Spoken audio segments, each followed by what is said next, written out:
తెలుగు పాఠశాలలో మాట్లాడితే ప్రధానోపాధ్యాయుడు తిడతాడు. అమ్మాయిల ముందు ఎక్కడ చులకనవుతామోనని మాట్లాడను.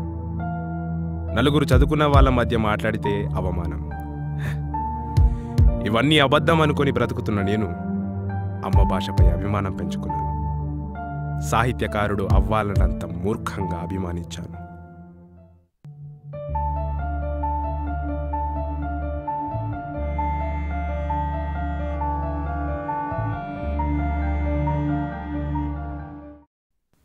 ఎందుకో ఈ ప్రపంచం మొత్తం ఏకమై నన్ను వెనక్కి లాగుతోందనిపిస్తోంది. నేను నమ్మే ప్రతి నిజాన్ని అబద్ధమని చిత్రీకరించడానికి ప్రయత్నిస్తోంది. తెలుగు విలువ తెలియని ప్రతి విధవ తెలుగు సాహిత్యం చచ్చిపోయిందని పదే పదే ప్రచారం చేస్తున్నారు. సంస్కారం సంసారం తెలిపిన తెలుగుతో వ్యభిచార వ్యాపారం జరుగుతోంది. అలా కొన ఊపిరితో కొట్టుమిట్టులాడుతున్న సాహిత్యాన్ని బలవంతంగా చంపే కుట్ర నా ప్రమేయంలో జరిగింది.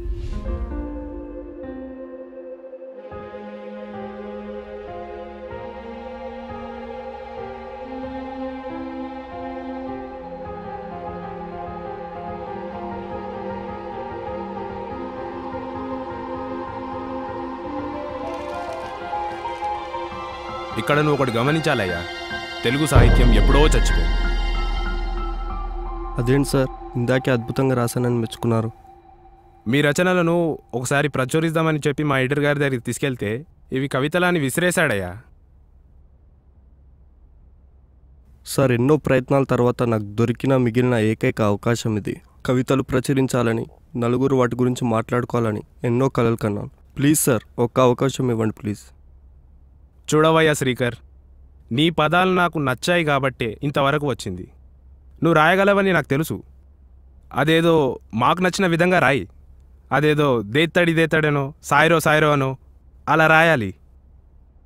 ఇలాంటివి రాసానని చెప్పుకోవడం కన్నా నాకు రాయడం రాదు అని చెప్పుకోవడం బెటర్ సార్. ఇదే, ఈ మొండితనమే పనికిరాదు. ఎంతసేపు మా వాళ్ళకి ఆ హీరోయిన్ ఏం చేస్తుంది, ఆమె అభిరుచులు ఏంటి, ఏ రాజకీయ నాయకుడు వచ్చి ఎవరిని ఓదారుస్తున్నాడో ఇవే కావాలి. తెలుగు మర్చిపోతున్న జనానికి తెలుగు అందాన్ని చూపే ప్రయత్నం వ్యర్థం. పైగా అలా ఇలా రాసావని చెప్పి నిన్నే తిడతారు. తెలుగు సాహిత్యం చచ్చిపోయిందయ్యా, చచ్చిపోయింది.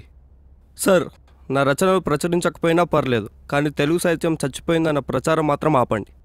నిజంగా చనిపోయి ఉంటే ఈరోజు నేను మీ ముందు కూర్చునేవాడినే కాదు. ముందు తెలుగు సాహిత్యం చనిపోయిందన్న భ్రమలోంచి బయటికి రండి. ఎంతోమందిని చూశానయ్యా, ఎంతోమందిని చూశాను. ముందు ముందు నువ్వు కూడా చూస్తావు. సొంత కొడుకే తెలుగులో మాట్లాడితే నచ్చని తల్లుల కాలమయ్యా ఇది. నేనేం చెప్పానో నాకు అర్థమైంది, నీకేం అర్థమైందో కూడా నాకు అర్థమైంది. ఇక నీ ఇష్టం. ఒకటి మాత్రం నిజం, తెలుగు సాహిత్యం చచ్చిపోయిందయ్యా, చచ్చిపోయింది.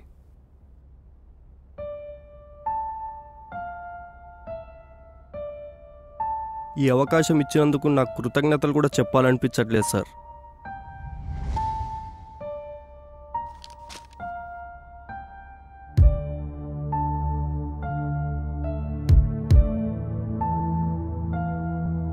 క్షమించండి శ్రీశ్రీ, మీరు సైతం విశ్వవృష్టికి దారవోసిన అశ్రువు వృధా అయిపోయింది. వేటూరు గారు, ఎందుకు వచ్చారు వేణువై ఈ భువనానికి, ఎందుకు వెళ్ళారు గాలి అయి ఆ గగనానికి, అనాథల్లాంటి మాకు తల్లి ప్రేమను చూపించే ప్రయత్నం ఎందుకు చేశారు. సిరివెన్నెల గారు, వింటున్నారా? చేతన పొందిన స్పందన ధ్వనించు నా ఈ హృదయ మృదంగ నాదం. ఇది చరిత్రలు సైతం చదవని వైనం, కవితలు సైతం పలకని భావం, సరిగమలెరుగని సాహిత్య పోరాటం, నా ఆఖరి ఆరాటం.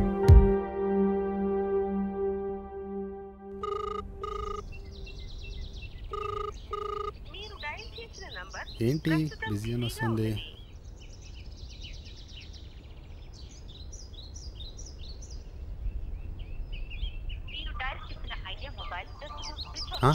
స్విచ్ ఆఫా?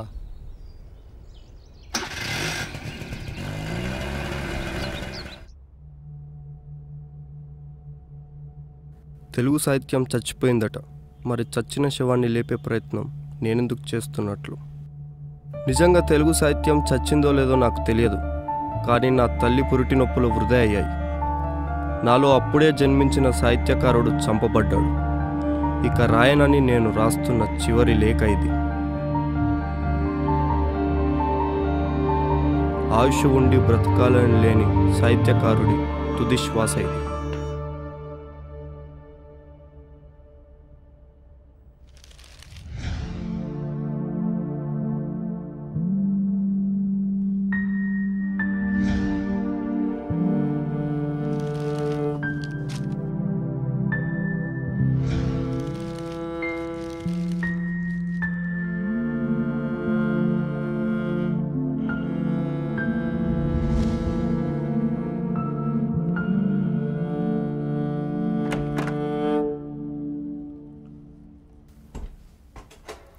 ఎక్కడికి వెళ్ళాడు లాక్ వేయకుండా? ఇంత చిందర బందరగా ఉందే. పేపర్స్ ఎక్కడికి వెళ్ళి ఉంటాడు వీడు?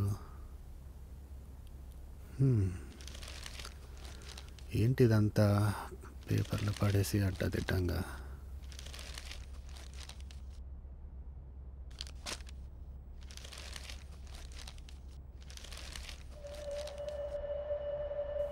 ఏంటిది? క్షమించండి శ్రీశ్రీ, మీరు సైతం విశ్వవృష్టికి ధార.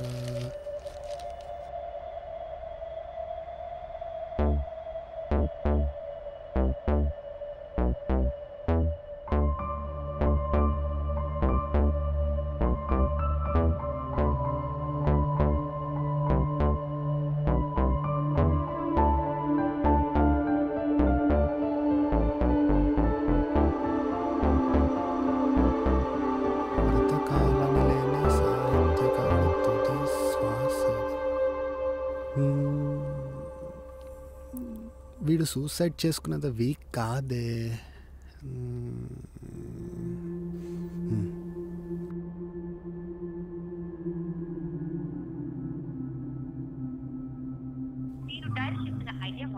Switch off switch off switch off switch off switch off switch off.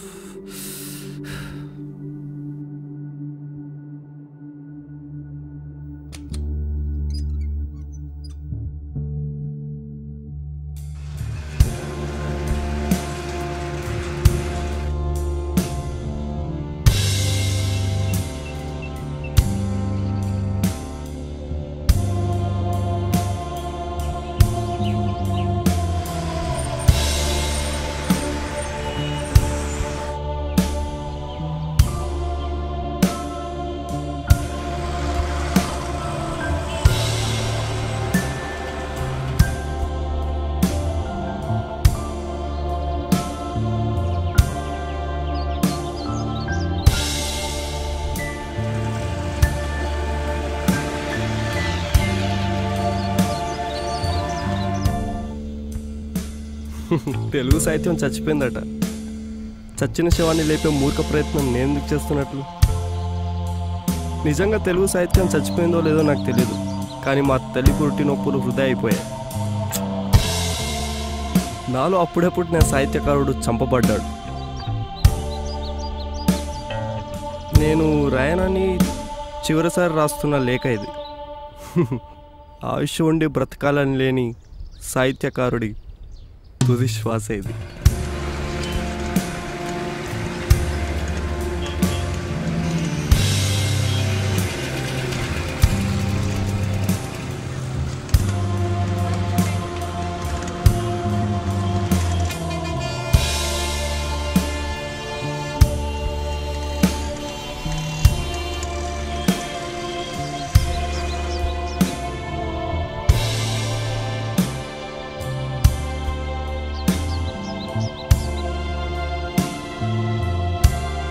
ఎక్కడ తిరుగుతున్నావురా? ఏ ఊకోరా బాయ్, ఎంతసేపు తిరగాలరా? ఎక్కడెక్కడ పోయినావు అసలు నువ్వు? రూమ్కి వెళ్ళినా ఏం లేదు, లాక్ వేయకుండా వెళ్ళిపోయావు. చిందర బందగా పేపర్లు పడున్నాయి. ఎందుకురా ఫోను? మీటింగ్ ఉందన్నావు, పోయినావు. ఫోన్ చేస్తే స్విచ్ ఆఫ్. ఎక్కడ తిరగాలి? ఎంత వెతికినా తెలుసా నీకోసం అసలు? బాగా ఆకలేస్తుందిరా, పద వెళ్దాం. ఆకలి. సరే పోదాం. నా బైక్ అక్కడ పార్క్ చేశాను, వెళ్ళి తిని మాట్లాడుకుందాం పద. అసలు రూమ్లో ఆ లెటర్ ఏంటి, ఆ తుది శ్వాస ఏమేమో రాసినావు, అసలు నాకు అది మొత్తం ఏం జరిగిందో ఒకసారి చెప్తూ పదాను. అసలు ఏమైంది? మీటింగ్ అన్నావు, వెళ్ళిపోయావు. చెప్తా విను. మీటింగ్ అయిపోయింది, అనుకున్నది జరగలేదు, టోటల్ డిప్రెషన్. ఎందుకు ఈ ప్రపంచం అంతా నన్ను వెనక్కి లాగుతుందని చాలా బాధపడ్డా. ఎక్కడెక్కడో తిరుగుతున్నా, ఏమేమో ఆలోచిస్తున్నా, మొత్తం బ్లాంక్. అప్పుడు ఒక గుడ్డివాడు నాకు ఎదురుపడ్డాడు. గుడ్డోడా? నేను గ్రౌండ్లో ఉన్నప్పుడు ఒక బాల్ వచ్చి నన్ను తాకబోయింది. సడన్గా అతను ఆ బాల్ ఆపి 2 years ముందు, సార్ నా కుడి కన్ను ఇలానే పోయింది, ఇక్కడ నుంచి వెళ్ళండి, నేను ఆ పిల్లల్ని అటువైపు పోయి ఆడుకోమని చెప్తాను. అప్పుడు అర్థమైంది నేను బాధపడటం తప్పని. ఏమర్థమైంది? నాకు అసలు క్లారిటీ లేదురా.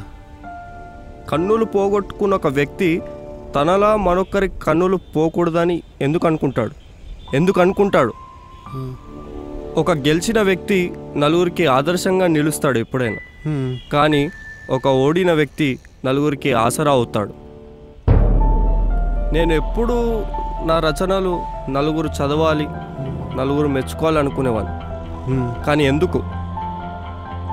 మొదట నేను నా కోసం రాసుకోవాలి, నలుగురు కంటే ముందు నా రాతలు నన్ను తృప్తిపరచాలి. రాస్తా, ముందు నా కోసం రాస్తా. నేను మొదటి నుంచి చెప్తున్నా ఇదంతా ఎందుకురా అని. ఆనందం, బాధ మధ్యలో నా రాతలు నా కోసం నిత్యం ఉంటాయి. గెలుపు ఓటమిల మధ్య కూడా జీవితం నిత్యం సాగుతుంటుంది. నేను ఇలా చూస్తుంటే బాగుందిరా. పద రూమ్ పోదాం. ఎక్కడెక్కడో వెతికా, ఇక్కడ కూడా లేకపోతే పోలీస్ కంప్లైంట్ ఇద్దాం అనుకున్నా. పద రూమ్ పోదాం. సరే పద. బా, మొత్తానికి ఈ రోజంతా నిన్ను వెతికి పట్టుకోవడంలోనే అయిపోయింది. అక్కడ ఇక్కడ తిరిగి. ఇంతకీ ఆ తెలుగు సాహిత్యం ఉందా చచ్చిపోయినట్ట?